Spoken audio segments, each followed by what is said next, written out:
자, 오늘 말씀도요. 지난주에 이어서 금송아지 사건이 계속됩니다. 이어지죠. 시내산에 올라갔던 모세가 40일 가까이 생사가 확인되지 않자 이스라엘 백성들이 난리가 납니다. 뭐라고 합니까? 우리를 위해서 우리를 인도할 신을 만들라, 이렇게 아우성을 칩니다. 이 말을 들은 아론은 백성들이 아낌없이 헌신하여 바친 금고리를 가지고 지금 돈으로 환산하면 무려 2,500억이 거뜬히 넘는 이 금송아지 우상을 만듭니다. 이스라엘 백성들 어떻게 합니까? 이 금송아지 앞에서 뛰어놀고 축제를 벌이고 제사를 지내고, 그리고 외칩니다. 이스라엘아, 이는 너희를 애굽에서 인도하여 낸 여호와 하나님이라, 이렇게 외칩니다. 얼마 후에 십계명 돌판을 받아서 내려온 모세가 그 모습을 보고 크게 분노하게 되죠. 그리고 하나님이 직접 새겨주신 그 십계명 돌판을 그냥 바닥에 탁 던져서 깨뜨려 버립니다. 왜 그랬을까요? 이 십계명 돌판 정말로 귀한 건데요. 그러나 이 십계명 돌판은 오직 하나님의 백성들에게만 가치가 있고 의미가 있고 복이 될 수 있는 것이기 때문에, 너희들이 하나님의 백성인 것을 포기하고 이렇게 우상 숭배하는 한 이 십계명 돌판 아무리 귀해도 필요 없다, 소용없다, 이러고 던져버린 거예요. 모세가 이제 백성들 가운데 가서 먼저 아론을 꾸짖습니다. 당신이 그들을 큰 죄에 빠지게 하였노라. 이 말을 듣고 아론이 이렇게 대답하죠. 출애굽기 32장 22절로 24절의 말씀입니다. 아론이 이르되 내 주여 노하지 마소서. 이 백성의 악함을 당신이 아시나이다. 그들이 내게 말하기를 우리를 위하여 우리를 인도할 신을 만들라. 이 모세 곧 우리를 애굽 땅에서 인도하여 낸 사람은 어찌 되었는지 알 수 없노라 하기에 내가 그들에게 이르기를 금이 있는 자는 빼내라 한즉 그들이 그것을 내게로 가져왔기로 내가 불에 던졌더니 이 송아지가 나왔나이다. 예, 아론의 이 구차한 변명을 요약하면 이렇습니다. 사람들이 아우성을 치니까 내가 어쩔 수가 없어서 사람들에게 금을 빼라 했는데 그 금을 불에 던지니까 뭐가 나왔다? 송아지가 나왔다, 이런 겁니다. 결론은 뭡니까? 나는 죄가 있다 없다, 나는 아무런 죄가 없다, 어쩔 수가 없었다, 이런 겁니다. 말도 안 되는 소리지요. 여러분 한번 생각해 보십시오. 불에다가 금이래요. 불에다가 금을 던졌는데 송아지가 나왔다, 송아지 형상이 저절로 나왔다. 여러분, 만약에 그런 일이 실제로 일어났다면 그 금송아지는 아무것도 아닌 게 아니라 여러분 진짜 신 아닙니까? 그러니까 아론이 정말 되도 않는 소리를 하고 있는 거예요. 완전히 거짓말과 책임 회피하고 있는 겁니다.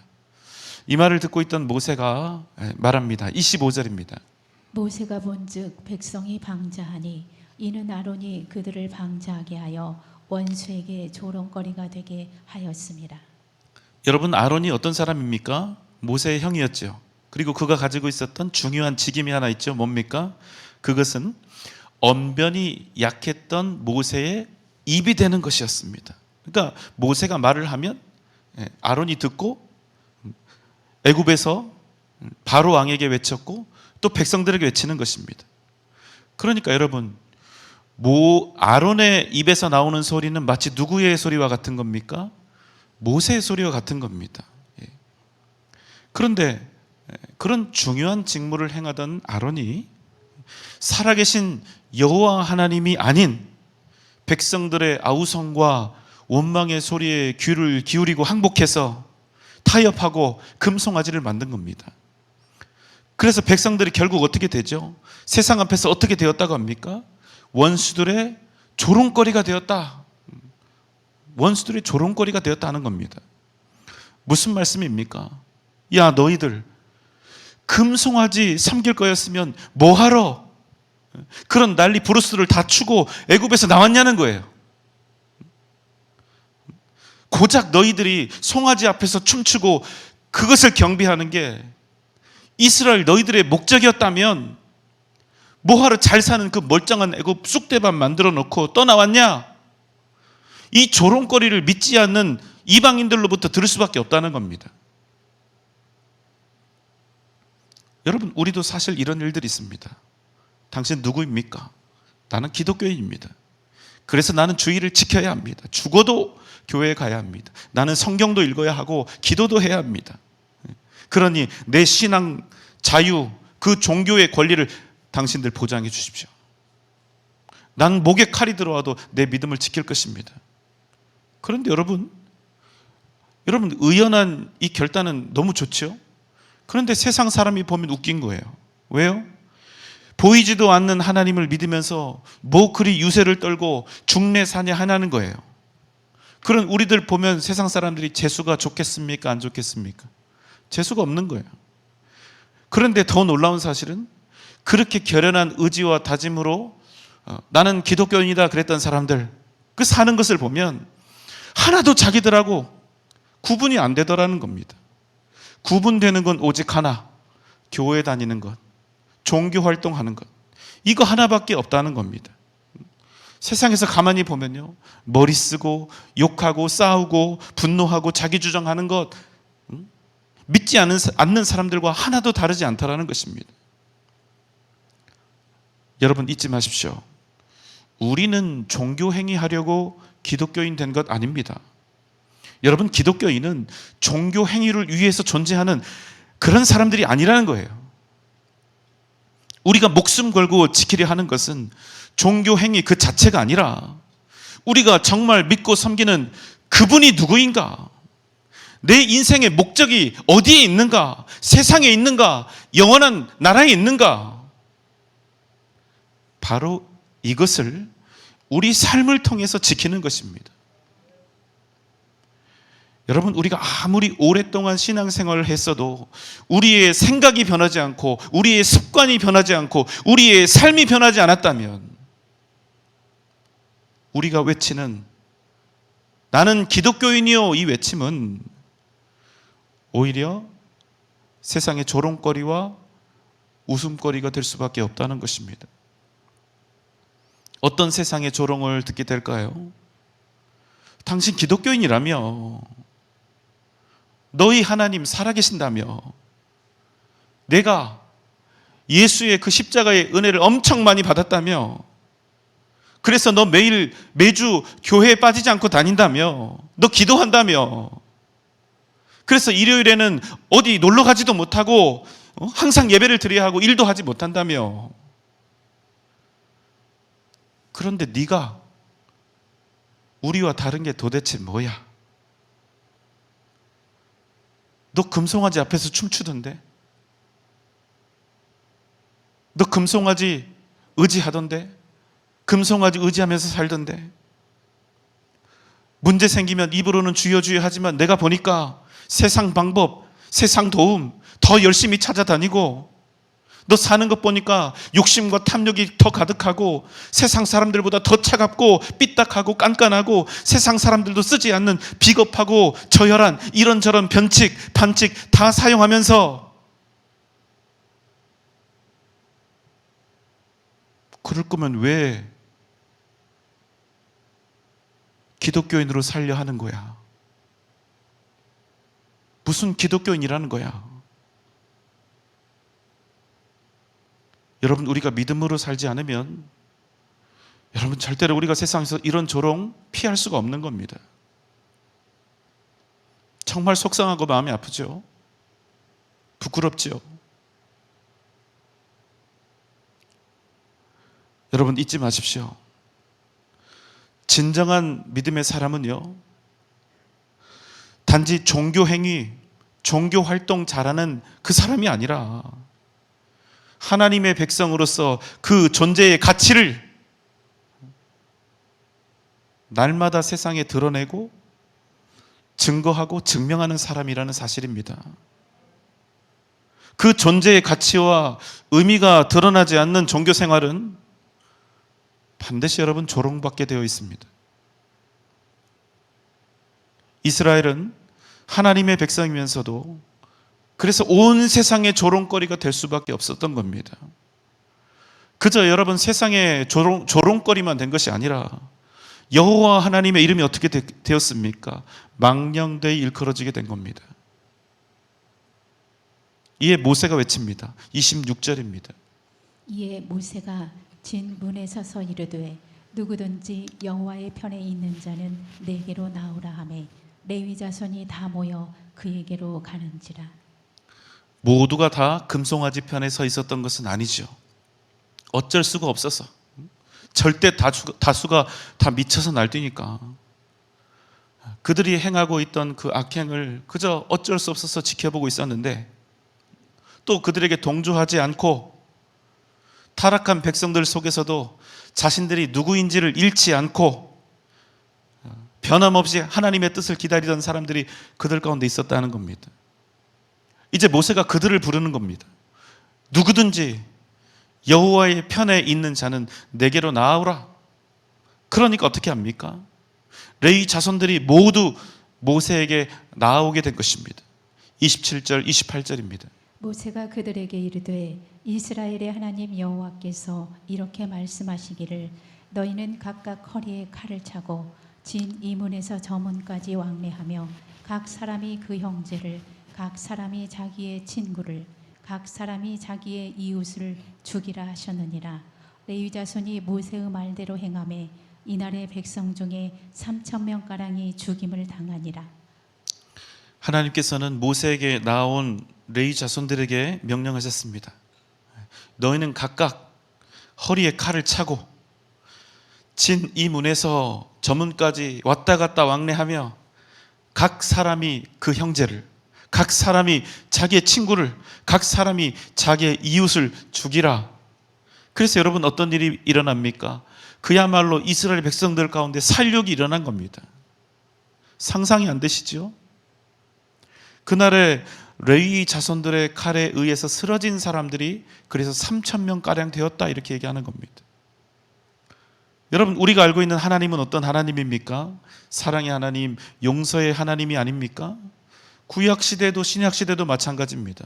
그런데 지금 하나님께서 뭐라고 하시는 겁니까? 금송아지를 만들고 그 앞에서 절하고 춤추고 경배한 모든 이들을 다 죽이라는 것입니다. 그가 피 붙인 형제와 자매라 할지라도, 그가 너의 절친한 벗이라 할지라도, 그가 너의 가까운 이웃이라 할지라도 불쌍히 여기지 말고 모두 칼로 베라는 겁니다. 여러분 어떻습니까?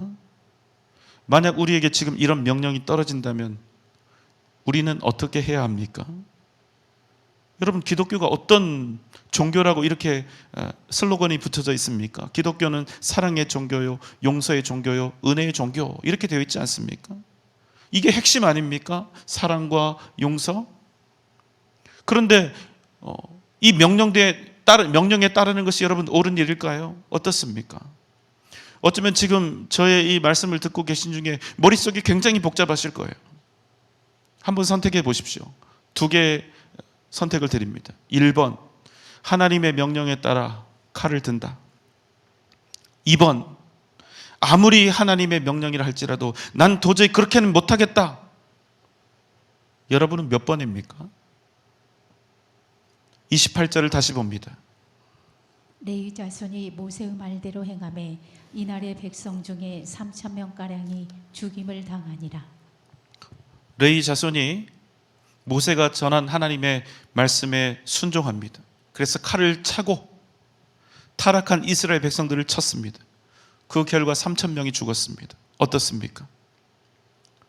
아무리 우상 숭배와 악행에 대한 징계였고 심판이었지만, 여러분, 그럼에도 불구하고 이스라엘 백성들 중에서 이 가운데 아주 비극적인 사건이 발생한 것입니다. 여러분, 다시 한번 고민해 보십시오.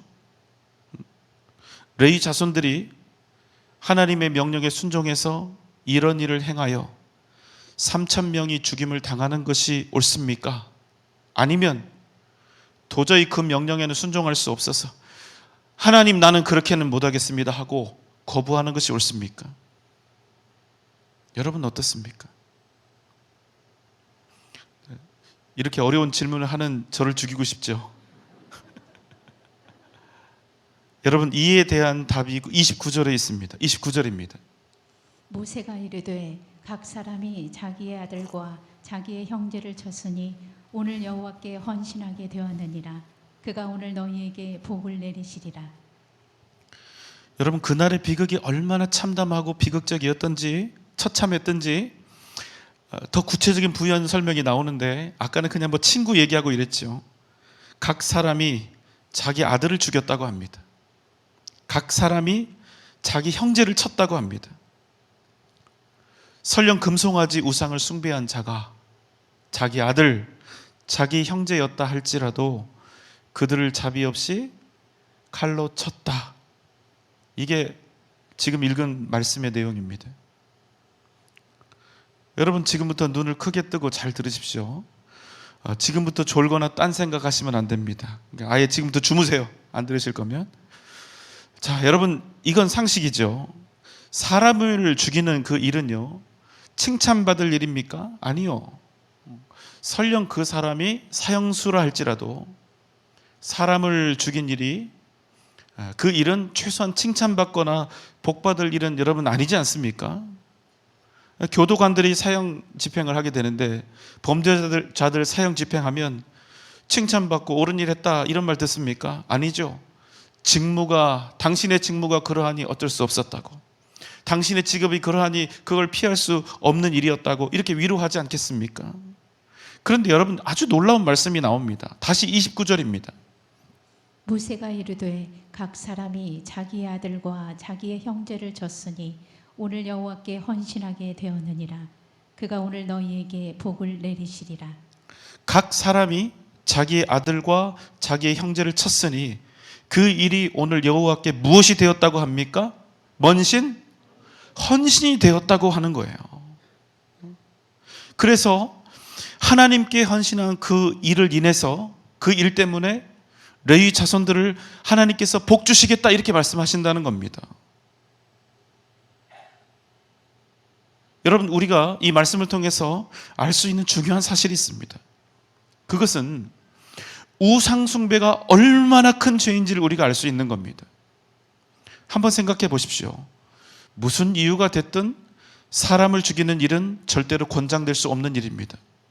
심지어는 그 사람이 사형수든 가나안의 족속이든 이방인이든 사람을 죽이는 것은 안 되는 거예요. 그런데도 여러분, 놀랍지요? 오늘 본문에서 하나님은 레위인들이 자기 동족들을 향해 행한 그 도륙을 잘했다 하신다는 거예요. 나중에 이제 이 말씀이 진행되면 또 나오겠지만 이스라엘 백성들이 가나안 백성들을 하나님 당신의 명령에 따라서 모두 다 죽였을 때 하나님은 칭찬하셨습니다. 도대체 무슨 이유 때문에요? 우리는 이와 같은 일련의 사건들을 통해서 무엇을 알 수 있습니까? 무엇을 알게 됩니까? 우상 숭배가 얼마나 크고 엄청난 죄인지를 가늠할 수 있다는 겁니다. 어떻게 해요? 정말 여러분, 이스라엘 백성들 중에 도저히 일어날 수 없는, 상상도 할 수 없는 살육과 살인이 일어난 것 아닙니까? 징계와 심판이 일어난 것 아닙니까? 그럼에도 불구하고 이에 대한 평가가 어떻다고요? 잘했다는 거예요. 3,000명이 한꺼번에 죽임을 당하는 그런 일이 있다 할지라도 우상 숭배는 반드시 너희들 가운데 멈춰져야 한다는 겁니다. 왜? 이보다 더 큰 죄악이 없기 때문에. 여러분, 이해하시겠습니까? 무슨 말씀입니까? 하나님 외에 그 무엇을 더 사랑하고 더 소중히 여기고 더 의지하는 것이 있다면, 내가 가진 모든 것을 다 잃는다 할지라도 반드시 그 우상을 우리 인생에서 버려야 우리가 살 수 있다는 겁니다. 왜요? 하나님 말고 우상 섬기는 이 일보다 더 큰 죄악은 없기 때문입니다. 여러분, 이런 상상을 해보시면 어때요? 레위 자손들이 만약 하나님의 명령에 순종하지 않았다면, 우상 숭배가 큰 죄인 걸 알겠지만 어떻게 내가 내 형제 자매 내 가족을 죽일 수 있습니까? 난 못합니다. 그럼 여러분, 이스라엘 백성들 가운데 어떤 일이 벌어졌을까요? 1번, 아무 일도 일어나지 않는다, 곱게 넘어간다. 2번, 3,000명이 아니라 온 민족 전체가 다 죽임을 당하고 훨씬 더 큰 심판과 죽음이 이스라엘을 덮쳤을 것이다. 여러분, 1번입니까? 2번입니까? 2번입니다. 레위 자손이 이스라엘 백성들을 살린 겁니다. 여러분, 하나님께서 우리에게 명령하셨는데 순종하지 않는다? 여러분, 그런 때 있어요. 내가 이렇게 기도하는 중이나 뭔가 이렇게 말씀을 듣는 중에 하나님이 탁 내 가슴을 치면서 이건 네 일이다, 이건 네가 해라, 네가 감당해라, 내지는 너는 반드시 그런 삶을 살아야 한다, 이것을 결정하고 이것을 선택해야 한다, 이런 메시지를 주실 때가 있어요. 있습니다. 그런데 여러분, 하나님이 이렇게 강력한 인사이트를 주시고 또 마음을 주셨는데, 명령하셨는데 순종하지 않는다? 그럼 여러분, 그 순간부터 그 사람은 위험해지는 겁니다. 죄송한 말씀이지만 제가 여러분 겁주려는 게 아닙니다. 사실이 그렇다는 거예요. 하나님의 명령은 그런 것입니다. 하나님께서 아브라함에게 본토 친척 아비집을 떠나서 내가 너에게 지시하는 그 땅으로 가라, 그렇게 명령하셨죠. 지금까지는 아비의 집에서 그 본토 친척에서 함께 사는 것이 가장 안전한 방법이었습니다. 그러나 여러분, 하나님께서 아브라함에게 떠나라 명령하신 그 순간부터 이제 자신에게 최고의 안전을 주었던 아버지 집은 더 이상 안전한 것이 아니게 된다는 겁니다. 이제 아버지 집에서 끝까지 버티는 그것보다 위험한 일은 없다는 겁니다. 하나님의 말씀에 따라 순종하고 떠나야 그 사람이 안전한 거예요. 그래야 복 받는 겁니다. 하나님의 역사하심을 경험할 수 있는 겁니다. 여러분, 레위 자손들이 어떠했을까요? 자기 형제 자매들을 향해서 칼 드는 일이 쉬웠을까요? 아니요. 절대로 그렇지 않았을 겁니다. 그래도 그들이 칼을 들었다는 거예요. 왜요? 그들이 가족들에 대한 사랑이 없고 그들이 몰인정한 사람들이었고 그저 하나님의 말씀이면 기계적으로 순종하는 그런 사람들이라 그랬을까요? 아니요, 여러분, 그렇지 않습니다. 그럼 무엇입니까? 레위 사람들이 도저히 상상도 할 수 없는 그 명령에 따라 칼을 들고 나선 그 이유는 무엇입니까? 그들은 그게 누구든 사람 편이 아니라 오직 하나님 편에 서기를 원했다는 것입니다. 그들이 그럼에도 불구하고 끝내 하나님 편에 섰다는 사실, 여러분, 이게 오늘 말씀의 핵심입니다. 하나님은 그것을 뭐라고 부르신다고요? 헌신이라고 부르신다는 거예요. 여러분, 헌신이 무엇입니까? 뭐 대단한 거 하나님께 드리고 대단한 일을 하고 사역을 감당하면 헌신했다 그럴 수 있는 겁니까? 물론 포함됩니다. 그러나 여러분, 진짜 헌신은 하나님 편에 진짜로 서는 겁니다. 진정 하나님 편에 서는 것입니다. 어떤 상황 속에서도 하나님 편에 서는 자가 되는 것입니다. 여러분, 하나님 편에 서면 좋은 일 생깁니다. 엄청난 은혜와 능력을 경험하게 됩니다. 반드시요. 그러나 여러분, 좋은 일만 생길까요? 천국에서는 몰라도 최소한 이 땅에서는 절대로 그렇지 않죠. 가진 거 다 포기하고 희생하고 잃고 다 드리고 버려야 하는 일들이 끊임없이 생길 수 있다는 겁니다. 여러분, 그게 내가 이 인생에서 가장 사랑하는 사람일 수도 있고 내 생명과도 같은 무엇일 수도 있고 평생을 힘써 모은 돈과 명예일 수도 있습니다. 내 평생 그것 하나 바라보고 꿈꾸며 땀 흘려온 어떤 내 소망과 꿈일 수도 있는 거예요. 여러분, 하지만 헌신은 무엇입니까? 그럼에도 여러분, 그것들이 아니라 오직 하나님 편에 서는 것, 그것이 헌신이라는 겁니다. 항상 제가 헌신이라는 단어를 말씀드릴 때 드리는 그 이야기가 있습니다. 헌신을 했는데도 내가 여전히 멀쩡하다? 하나도 위험하거나 힘들어지지 않았다? 그럼 여러분, 한 가지는 분명합니다. 열심히 드리고 많이 드렸는지는 모르지만, 최선을 다해서 뭔가를 했는지는 모르지만, 엄밀히 말해서 진짜 헌신은 아직 아니다. 나를 위험 속에 빠뜨리지 않는, 나를 가난 속에 빠뜨리지 않는 헌신은 여러분 존재할 수가 없기 때문입니다. 하나님의 편에 서기 위해서 진정 나는 무엇을 희생하였는가? 나는 무엇을 내려놓았고 무엇을 기꺼이 버렸는가? 나는 하나님 편에 서기 위해서 얼마나 위험한 지경이 되었고 어떤 평화와 안전을 버렸는가? 다시 말씀드리지만 헌신은 단지 어떤 크고 대단한 무엇을 드렸거나 어떤 일을 한 것, 그것에 한정되지 않는다는 거예요. 단순 이런 의미가 아니라는 겁니다. 그 사람의 존재와 그 사람의 생명과 그 사람의 인생이 언제나 하나님 편에 거하는 것, 여러분, 그것이 헌신인 것입니다. 오늘 밤 저는 우리 귀한 성도님들이 진짜 헌신의 사람들이 되기를 소망합니다. 그저 교회 열심히 다니고 그저 밖에 있는 사람들이 볼 때 종교 활동 열심히 하는, 종교 활동에 목매어 사는 그런 사람들이 아니라 내 인생, 내 생명, 내 존재를 오직 살아계신 하나님께만 두고 사는 그런 사람들이 되시기를 주님의 이름으로 소망합니다. 오직 하나님 편에 서서 정말로 헌신된 고백, 헌신된 기도와 충성으로 그저 나 하나 잘 사는 인생이 아니라 위대한 하나님의 역사를 함께 이루어가는 복된 여러분 되시기를 주님의 이름으로 축원합니다.